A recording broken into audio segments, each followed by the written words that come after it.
मला वाटतं इथे बोलण्यासारखे शब्दच नाही आहेत, कारण आल्यानंतर ह्या मूर्तीमध्ये ह्या पुतळ्यांमध्ये भाजपवाले चोरी करू शकतात आणि भ्रष्टाचार करू शकतात हे आमच्या आकलनाच्या बाहेर आहे, तरी देखील त्यांनी करून दाखवलेलं आहे. जशी घटना घडली काल परवाकडेच आम्ही पाहत होतो, हे व्हायलाच नको पाहिजे होतं जे झालेलं आहे. एका बाजूला आपल्याला माहिती आहे की जगभरात अनेक अशा मूर्त्या आहेत, अनेक असे पुतळे आहेत जे समुद्रकिनारी लावले असतील. मग ते स्टॅच्यू ऑफ लिबर्टीचं असेल, 138 वर्ष झालेले आहेत. छत्रपती शिवाजी महाराजांचा एक पुतळा आहे गेटवे ऑफ इंडियाला. आणि हे सगळं होत असताना इथे भाजपवाल्यांनी चोरी करून हे सगळं असं लावलं आहे. ते आपटे आहेत कुठे? तो जो 24 वर्षाचा मुलगा आहे त्याला कॉन्ट्रॅक्ट दिलं कोणी होतं? फरार आहे, पळून जायला मदत केली का? जसं भाजपवाल्यांनी रेवण्णाला जायला मदत केली तसं हे आपल्याला मदत केली का? हे सगळी उत्तरं मिळाली पाहिजेत. आणि मग जे मंत्री आहेत PWDचे त्यांच्यावर FIR झालंय का याच्यासाठी? मला वाटतं हे दुर्दैवी आहे, हे इमॅच्युरिटी आहे. आम्ही आत येत असताना मला वाटतं कुठच्या तरी आमच्याच किंवा आपल्यामधून एखाद्या कॅमेरामॅनला धक्काबुक्की झाली आणि त्याच्यापासून सुरुवात झालं. मी आमच्या कार्यकर्त्यांना सांगितलेलं आहे की अशा महाराजांच्या किल्ल्यामध्ये आपण तरी राजकारण करायचं नाही आणि म्हणून मी सगळ्यांनी इथे अडवून धरलेलं आहे.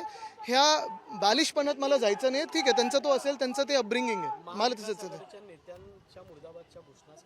नाही नाही मुद्दा हेच आहे ना की हे त्यांचं तेवढंच बुद्धी आहे. ठीक आहे, ती बालबुद्धी तेवढी राहते, उंचीप्रमाणे आहे. तुम्ही पाहणी केली वारे ज्या वेगाने वाहतात असं दावा केला जातो, ते प्रत्यक्षात जाणवतं का या ठिकाणी?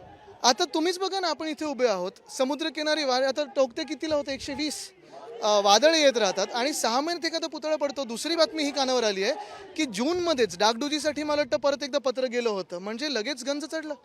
आणि हे सगळं होत असताना कुठे ना कुठेतरी सॉईल टेस्टिंग काय पण प्रधानमंत्री महोदयांना खुश करायचं, त्यांच्याकडून कार्यक्रम करून घ्यायचा डिसेंबरमध्ये, निवडणुकीच्या आधी करायचं, आणि म्हणून हे सगळं झालेलं. खरं तर ठाण्यातल्या एका कंपनीला काम दिलं अशा पद्धतीचा जो दावा आहे तो चेतन पाटील ज्याच्यावरती गुन्हा दाखल आहे त्यांनी ABP माझाशी बोलताना म्हटलेलं आहे की मी फक्त चबुतऱ्याचं काम केलंय, जो पुतळ्याचं काम होतं ठाण्यातील कंपनी, पण हे कंपनीचं नाही, सगळ्यात महत्त्वाचं म्हणजे तो आपटे नावाचा जो मुलगा आहे तो कुठे आहे? तो फरार कसा झाला? दुसरी गोष्ट म्हणजे काल एक निर्लज्ज मंत्री ते येऊन गेलेत गद्दार गँगचे, आणि त्यांनी सांगितलं ह्याच्यातून अजून चांगलं काहीतरी करू, 100 फुटाचं, म्हणजे ह्याच्यातून अजून पैसे कमवायचे त्यांना. मुख्य गोष्ट हीच आहे की ज्यांना लाज वाटली पाहिजे ते फिरकताना मंत्री म्हणून, की तुमच्या इथेच सगळीकडे जेव्हा आपण असताना हा पुतळ्याचं अनावरण झालेलं आहे त्याच्यात तुमच्या समोरच हे पडलेलं आहे. जसं मी सांगितलं ना, स्टॅच्यू ऑफ लिबर्टी ह्याच्यापेक्षा जास्ती वारे घेतं. मला वाटतं 1886 मध्ये तो पुतळा तिथे स्थापित केलेला आहे, स्टॅच्यू ऑफ लिबर्टी. वादळ चालतात, वारे येतात, बर्फ पडतो, सगळं होतं, पण ते काही नाही होत. मग महाराजांच्याच पुतळ्याला तुमच्या मनात एवढा द्वेष काय?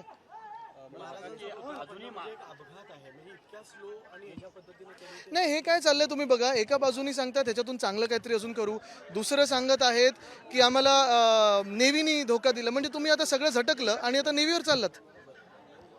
महाविकास आघाडी काय स्टँड घेणार आहे, हे कुठपर्यंत हे ताण म्हणजे आता बघा तुम्ही, महाराष्ट्रात ज्या काही घटना होत चाललेल्या आहेत, परवाकडे पुण्यात एका APIवर कोयता गँगनी हमला केला.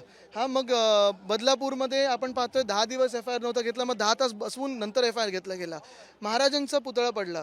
म्हणजे भ्रष्टाचारी जे सरकार आहे, हे जे खोके सरकार आहे, जे भाजप सरकार आहे, ते वरपासून खालपर्यंत भ्रष्टाचारी महाराजांना सोडत नाही. ते मला सांगा, इथं जो संघर्ष पाहायला मिळाला, पोलिसांनी खबरदारी घेतली नाही म्हणून झालं, तुम्हाला काय? आता ठीक आहे, मला त्याच्यात जायचं नाहीये. बघा, आम्ही इथे नीट येतो तो ही काय जागा आहे का लढाई करण्याची?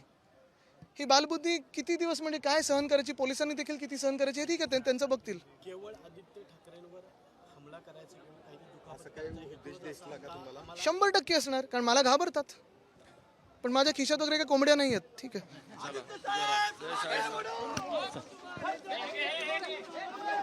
पाहिलं, आदित्य ठाकरेंनी या ठिकाणी विविध मुद्द्यांवर घोषणाबाजी या ठिकाणी प्रतिक्रिया दिलेली आहे. विशेषतः राणेंच्या कार्यकर्त्यांनी जी घोषणाबाजी केली त्यावर एक उत्तर सुद्धा आदित्य ठाकरेंनी दिले. त्यांच्या बुद्धीच्या उंचीनुसार ते या ठिकाणी इथे घोषणाबाजी करतात आणि अशा प्रकारचं वर्तन करतात असं आदित्य ठाकरे यावेळी म्हणाले.